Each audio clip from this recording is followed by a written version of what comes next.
Shaking my head, Martell. You thought last episode you was doing something with that IG post about your marriage. Now look at you. Your wife ain't even staying at home with you. This is all backfired on you, and that's what your ass deserves. Y'all, let's get into this episode of Love and Marriage Huntsville.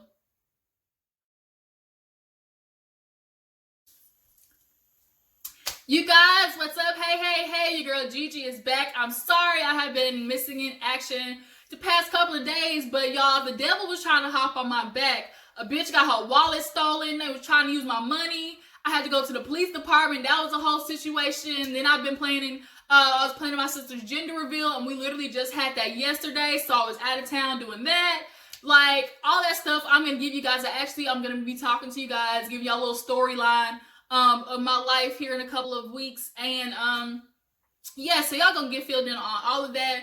But today what we got to talk about is Love and Marriage Huntsville. We finally had the finale, and it's looking like Mel had enough of little Martell Holtz. It's enough. She is fed up, and I am excited for her to move on, because Martell, I don't know why, you were just God's gift to, to women in your head. You and Marceau got this idea that ain't now nigga out here can do what y'all can do, and newsflash, no, like, y'all ain't the only ones out here doing what y'all do. Like, and at that, it's bare minimum, honestly. So we ain't gonna waste no time. But I also want to say I love you guys, and I appreciate all of you who have been, constantly viewing my channel and showing me love down in the comments. I appreciate you. And for all of you new viewers, this is your first time tuning in, let me go ahead and welcome you to Big Whistle. Go ahead and hit that subscribe button as well, so you can join the fam and get up to date on my other videos and TV reviews. And I appreciate you for clicking on your girl's video, okay? So y'all, let's get into this episode of Love and Marriage Huntsville. Love and Marriage Huntsville. It's hella early over here, so let me wake up, you guys.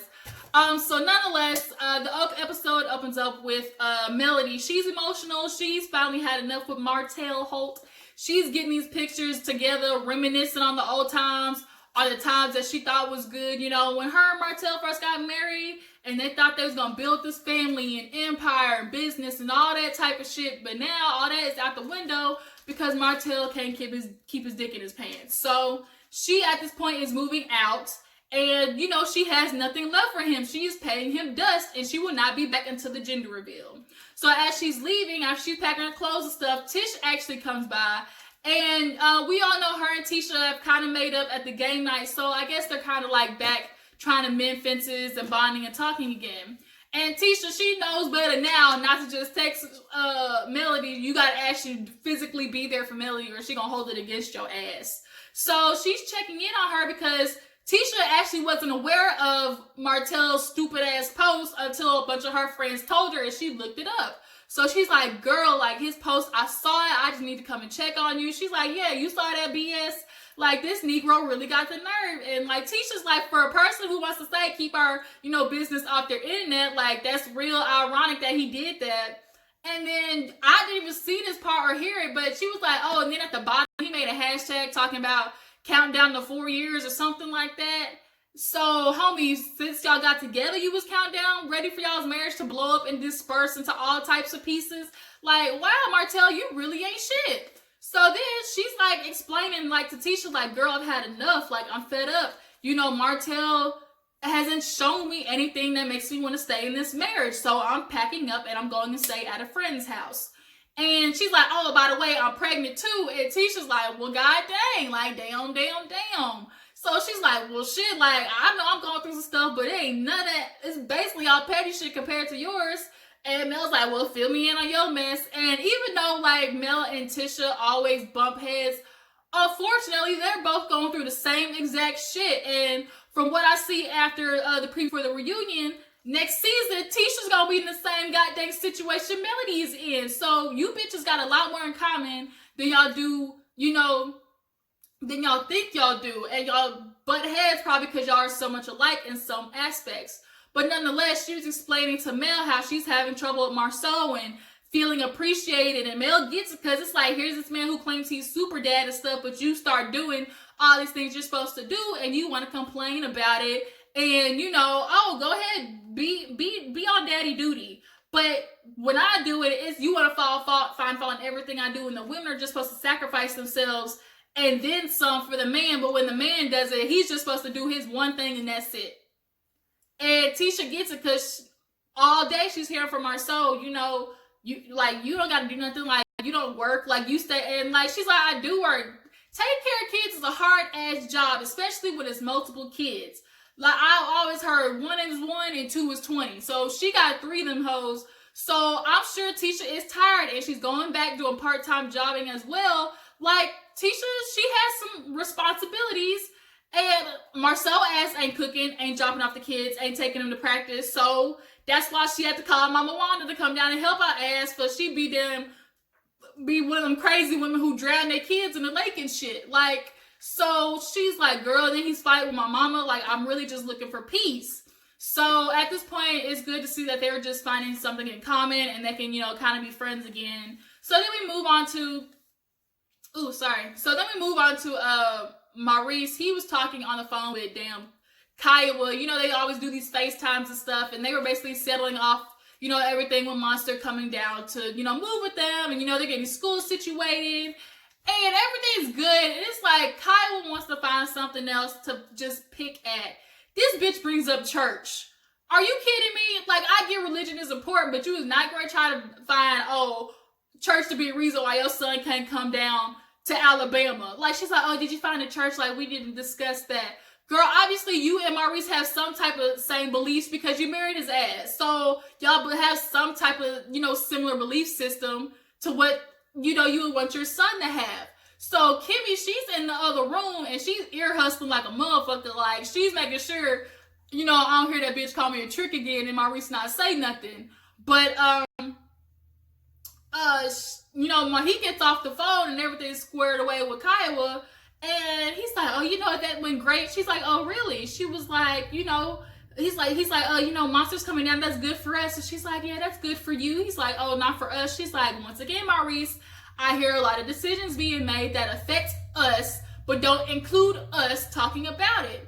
And he's like, man, I hear you. And she's like, do you? Because I swear I keep having to explain the same thing to you. Maurice, like, what is not clicking with you, buddy? Like, I love you, dude, but Kimmi should not have to keep explaining to you. Like, as long as it affects our household, I should be included. Why is Kiowa dictating what's going on in y'all's house? That bitch is all the way in goddamn Detroit or whatever. Like, man, this is so, like, far from salvageable sometimes, I think, with Maurice, because he just loves his son so much that you're just missing the whole goddamn point. But we just got to see how it plays out when Monster comes down, and if this is going to be something that could just finally get under control. Like, Maurice, you got to figure out how to, I know it's hard, but bruh, don't lose Kimmi for the love of your son. I'm not saying don't put your son first at all times, but unfortunately, kids don't come first all the time. You need to have a happy marriage and life to be able to provide, you know, good, stable emotions to your kids. Because having a miserable marriage will make you be miserable to your kids. It just happens that way because we're human. So then we see, speaking of, you know, miserable, Marceau is talking to Wanda. He's like, oh, you know, it was good having you, but, you know, kids, come get grandma's stuff. And she's like, what are you talking about, Marceau? He's like, I mean, I'm not gonna lie, but, you know, I'm kind of getting the vibe from Tisha that you overstepped your bounds, you know. And she's like, what? You know, my daughter wouldn't say that. And, you know, Tisha was saying it, and Wanda was like, your husband telling me that you said you ready for me to go. And it's not like that's really what he said, but that's kind of what he was saying. Like, bitch, I need you to be gone. Like, Raid, Roach be gone. Like, shh, be gone, Wanda. And so she's looking at him. That's not what I said. He's like, we did talk about, like, you know, her coming in the room wasn't a good thing and stuff. Now, I don't agree with Wanda busting in on their conversations constantly. Miss Wanda is one of those people who is so wrong for the so right reasons. Like, she was tired of hearing her daughter be disrespected. I get it, but, like, she's grown. She got to work those things out, Miss Wanda. I get you love your daughter, but you need all the things that you be bumping in between their, you know, arguments and stuff. Just talk to Tisha about that stuff in private, because you and Marceau arguing is just another thing on top of that they don't need in their marriage, because bitch is barely getting flowers from him if she gets flowers from him. Then on top of that, add having a mother-in-law that he really don't like, yeah. So he's like, you know, I'm really trying to be nice to save you, Tisha. But he's like, Tisha's really the one who wants you to go. And so she's just looking at him like, literally at this point, like, she's like, no, you're thinking about yourself. My mom came down originally because you're not helping me. I need help with the kids. He's like, well, you know, if this is going to happen, then I'm going to get my own apartment. And she said, yep, do it. Thank you, Lord. Go get you an apartment. And so he's just looking at her like, are you serious? She's like, well, why do you need an apartment? Then, you know, for another woman you got. He's like, where are you getting this from? And she straight up let him know, nigga, I ain't going nowhere, bitch. You gonna be gone before I do. And now Tisha's like, bro, this is enough. Like, you need to sit here and consider me for once. And I've done all these things for you. And Mama Wanda's damn near on the sideline with her damn towel and water. Tell my, there go my daughter. That's what you do. Yeah, get him, get him. I was like, Wanda, you is so wrong. But I love Miss Wanda, y'all, because it's just so baffling. No, the black and white difference between how Tisha is and how Wanda is. And even though Tisha probably could handle this by herself, she just doesn't have the courage to. And it just takes Wanda, you know, giving her that little push in the back, that little battery charge to go in there and round her husband's ass up to do what he needs to do. So finally, he's mad. She's like, yeah, get out my room, Marceau. And blew him a kiss, y'all. I died when she did that shit, because that was the most sarcastic, like, nigga had he kissed my ass, so what type thing. He's like, oh my God, like a terrorist. I said, you call your mama-in-law a terrorist? I'll be damned. So now we gotta deal with, so y'all, let's get into the gender reveal, because that's kind of where a lot of, like, intense shit happened. We see Melody, she got her little blonde bob, but she tried to do a little something extra, putting that pink and blue streak. I'm not gonna lie, the shit was ugly. It just was ugly. But she's in the house giving off serious spice and heat, because she been gone. And now she coming back when Martell promised her, oh, you know, I got the gender reveal. I have the house cleaned and ready and set up and stuff. And she's in there wiping down the table. She in there mopping the floor. She's like, really, Martell? I thought you was super dad. I thought you was gonna have all this ready. And he coming out the room, and she's got her daughter's shirt and stuff, and he's like, you ironed mine? She's like, nope, it's all right there on the bed. She's like, you know, I didn't have time to iron it because I was making a bed that I didn't sleep in, Martell. I said, oh, Lord. So now, obviously, Martell knows where this is going. Like, this was the most awkward gender reveal ever that they could have did. So now, everybody's showing up. Marceau, Tisha show up first with Mama Wanda. And Marceau's like, why the hell is this going on? Like, everybody knows this is not the right time for this shit to be popping off. And, you know, Miss Wanda killed me, because she's like, are you excited? And Melody's like, about what? And she's like, and Miss Wanda was like, girl, I heard that laugh before. So Miss Wanda know, bitch, I get it. You hiding something. You basically saying, I ain't in it right now. So everybody else is showing up. His Martell's mama come, even his daddy came, and they were kind of doing okay. So that was nice to see. But you know, they do a little thank you speech, go outside, and they're getting ready to, you know, show off the colors. Y'all, I could have guessed this man was having a baby girl the day Melody got pregnant, because it's just life's karma. Fuck niggas have girls. And I always think of this man, for example, Kobe Bryant. This man got all girls. And we all remember what him and his wife had to go through. So, Martell, you are literally getting your life's worst nightmare. So now everybody's excited. It's a girl, but Melody's face is just still stuck on funky.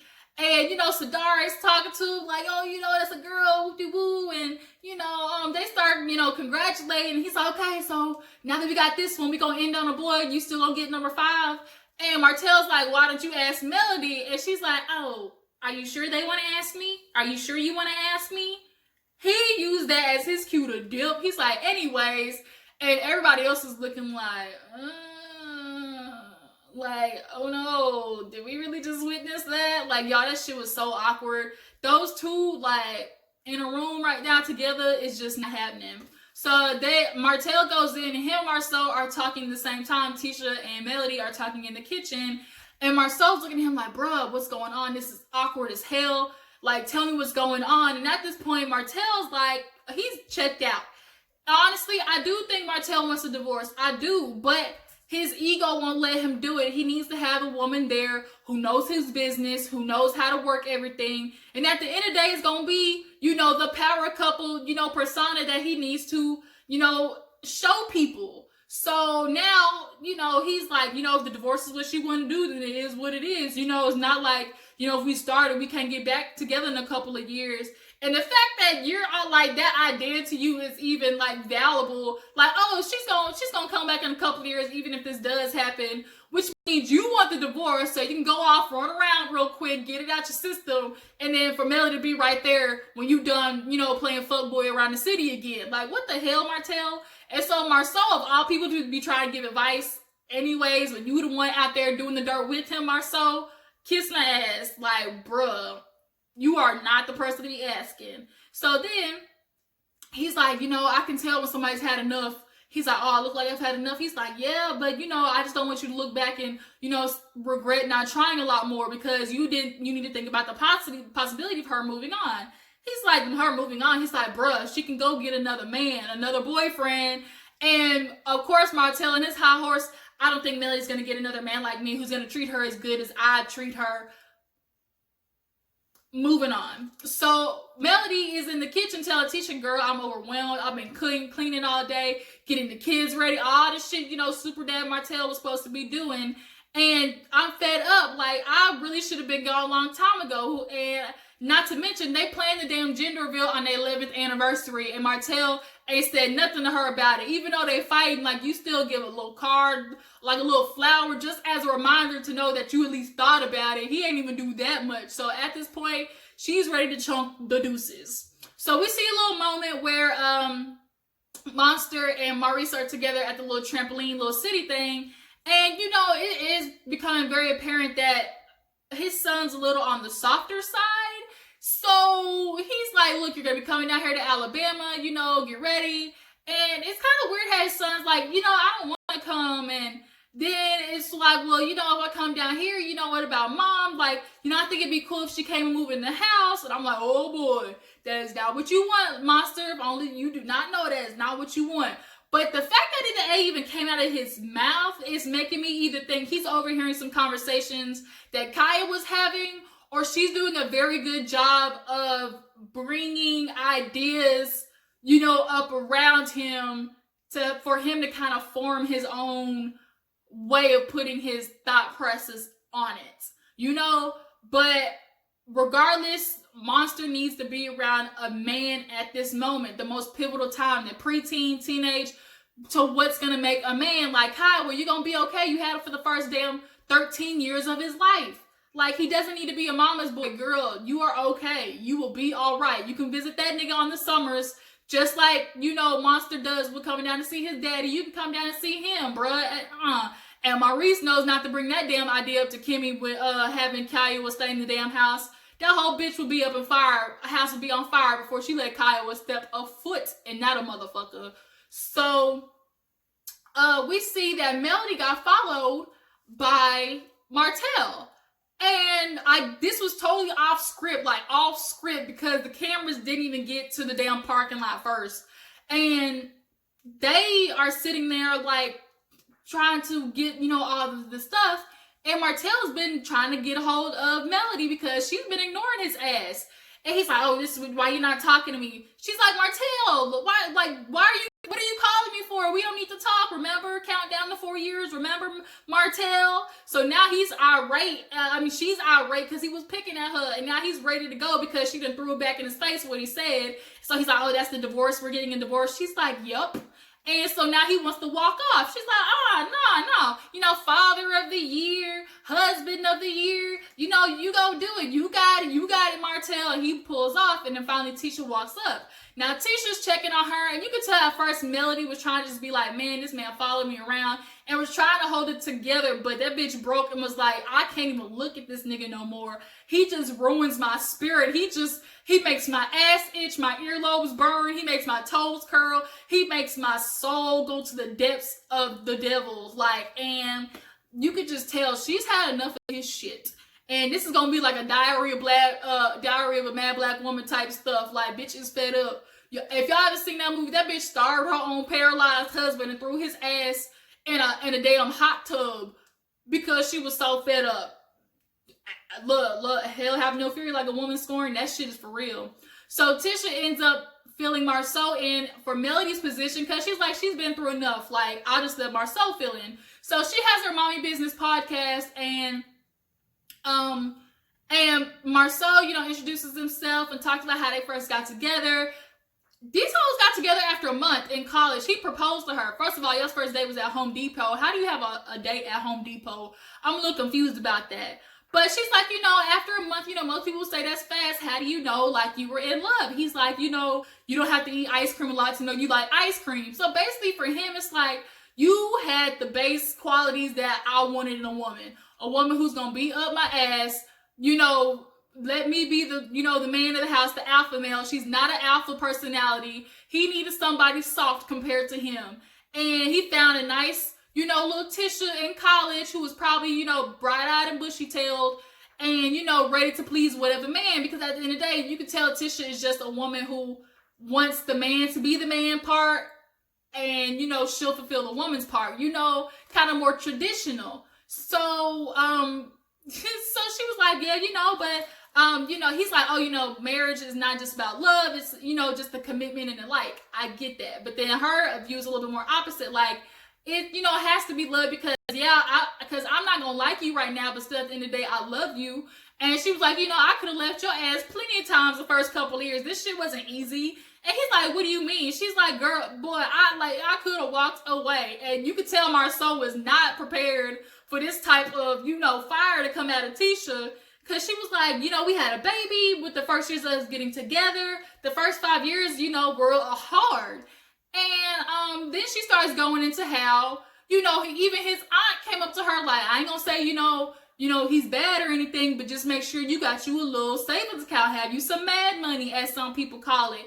And it's good advice. Every woman needs to have some type of exit strategy, some type of capability to walk out if you need be. And so he asked Tisha, do you have a savings account? And she hit him with the Tisha, you heard his ass. So finally she's smiling to my, yes, I have a savings account, yes. And I feel like she was trying to stick it to him like, yeah, nigga, you didn't think I, was ready to bounce. Like, you think you had all the power here. Now, Tisha, as much as I was glad for you to rub it in his face, bitch, you ain't supposed to tell him you got money, because then when you got the divorce, where you think he gonna go for? What you think he gonna ask for? Girl, you supposed to not tell your nigga about that. Oh, I was so mad. Like, why, Tisha, why you do that, girl? That nigga ain't supposed to know about your exit strategy. This supposed to be a shot to their ass. It's supposed to be a one day they wake up and you done picked up the kids and moved all the house out before they knew it. That's how that's supposed to go. So now he's like, oh, you got a divorce, basically a divorce plan. And she's like, no, but I mean, I had it when we first got together and I just still have it. I got that bitch on auto draft. Money goes into it every month. So ain't no telling how much Tisha got saved up right now. But I'm glad to at least see it so I know she ain't all dumb. Because so far, like, Tisha, I'm sorry, I'm just thinking you was dumb as a box of rocks and you was naive and you just refused to see the writings on the wall. But I'm glad to see that you got some type of common sense. So we finally get to the end of the episode and it's the little art gala opening or whatever. Everybody's showing up and, Kimmy notices that Martell came in separately from Melody with his chest meat all hanging out, trying to be like he sweat or some shit. And she's like, obviously there was no resolution because, Melody and Martell love to make a good entrance together. So, excuse me. So the fact that they came, separately means obviously there's trouble in paradise. So, Melody, she came bob on point, hair, red dress, looking real firecracker. And, was looking good. And Martell was just like, he was trying, y'all. He was trying. And Melody was not going to give him the time of day. She wasn't. She just wasn't. And he's walking around buttoning on every conversation. She's talking to the cousin. She like this. He like, hey, what's up? She like, huh? She's just going. And she's finally by the window. And you can just tell, just thinking on life. Looking out the window. And Marceau came to just kind of like, I guess kind of just check on her, console her. And before one word could even come out of his mouth, Martell flew to Melody so fast. And I don't even think it was about him trying to talk to Melody. It was out of him, out of fear that possibly Marceau was going to say some shit to fuck up his spot some more, honestly. So now, you know, he's just like begging Melody, looking like a damn lost puppy dog in the rain, talking about, don't talk to me. Why are you not talking to me? Like, we got kids, we got a business. And she's just looking at him like, ants. So he's like, you want me to excuse? She said, I would love that. And so he walks away, y'all. And at this point, Melody's like, I am a God-fearing woman. I am blessed. And, you know, my blessings have been stifled because I've been with a man who's been nothing but BS. So I am, you know, ready to go on. And it's no longer the Holts. It is now Melody and Martell. And then we see the preview for the reunion. Y'all, this reunion is probably going to be one of TV's best reunions because I saw Kimmi go off finally, and I am here for it. I had been ready for like Kimmi to get in Kaya's ass because she was very much way more nice at the first meeting than she should have been, because Kaya's disrespectful ass, just seeing Kaya or hearing her name makes me like want to go off. So I can only imagine what she's been holding in for years. So that was the episode, you guys. Y'all tell me what you think. It's the finale. Tell me, are y'all prepared for the reunion? And do you think Tisha is next with Marceau? Do you think she's ready to bounce right up after Mel? Thank you guys for watching. I appreciate you. Go ahead and like this video and subscribe to my channel, and I will catch you guys on the flip side.